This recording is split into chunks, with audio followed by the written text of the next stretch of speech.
League wrap-up. We're going to go into the final week of the season, and boy, last night's Monday's game was a killer. Killer for the Cowboys because Victor Cruz's monster fourth quarter eliminated the Cowboys from the playoff race, and that's too bad because they've been a team on the rise all season, and it would have been kind of fun having them in the mix going into the final week. Had they won the game, they would have been playing winning points this week, and the winner would have made the playoffs, and the loser would have likely not. But because the Cowboys ended up losing to the Chargers this week, the Cowboys are now eliminated.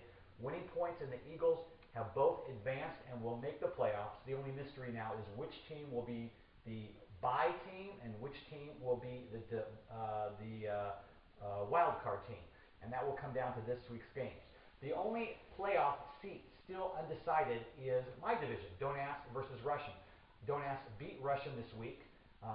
That is a nice thing for Don't Ask because otherwise they would have been eliminated. But Russian still can control their destiny if they win next week. Russian owns the tiebreaker against Don't Ask. So if Russian wins, they're in. If Russian loses and Don't Ask loses, Russian is in. So the only way Russian can miss the playoffs is if they lose this week and they're going to play the Eagles, or if Don't Ask wins and they're going to play the Chargers who upset the Cowboys and kicked them out of the playoffs this past week. And so we'll see what happens in those matchups this week. Of course, it's not going to be easy. The Eagles want to win because they want to get that bye seed over in that conference. Now, on the other side, Vente has been eliminated. Last year's Super Bowl champion lost again. They're on a terrible downturn. They're like the San Diego Chargers. And so they're out, which means all three playoff seeds are decided. The Microwaves are going to win that division, and the Microwaves cannot win the bye no matter what. So, and that's because they've already lost the tiebreaker to no vacancy. So the only thing that can happen is who's going to win the bye and who's going to win the division. It's going to be the Giants or no vacancy. The Giants beat no vacancy this week. They're still trailing them by half a game. But if the Giants win this week and they play Vente, and the no vacancy team loses and no vacancy plays Tempest, then Giants will win the division, and no vacancy will be the wild card.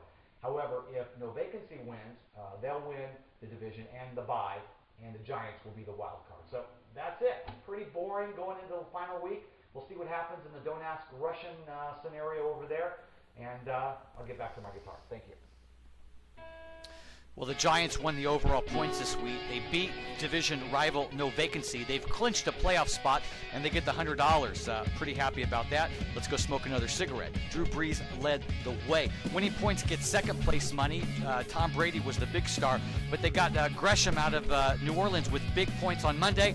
And Calvin Johnson, I got to say this. This guy gets a touchdown with no timeout in a meaningless game, and somehow Winning Points continues to score. Meanwhile, the Cowboys are gone from the playoffs. Victor Cruz, huge Monday night, and they get upset by the Chargers. Let's take a look at the overall points. No mention of Winning Points because they've clinched overall. But second place money is up for grabs. No Vacancy continues to lead, but only by 14 over the Eagles, 28 by the Giants, and still with a remote outside chance to place in the money Don't Ask and Russian. And now it's this time of year to take a look at next year who's going to be available in the draft.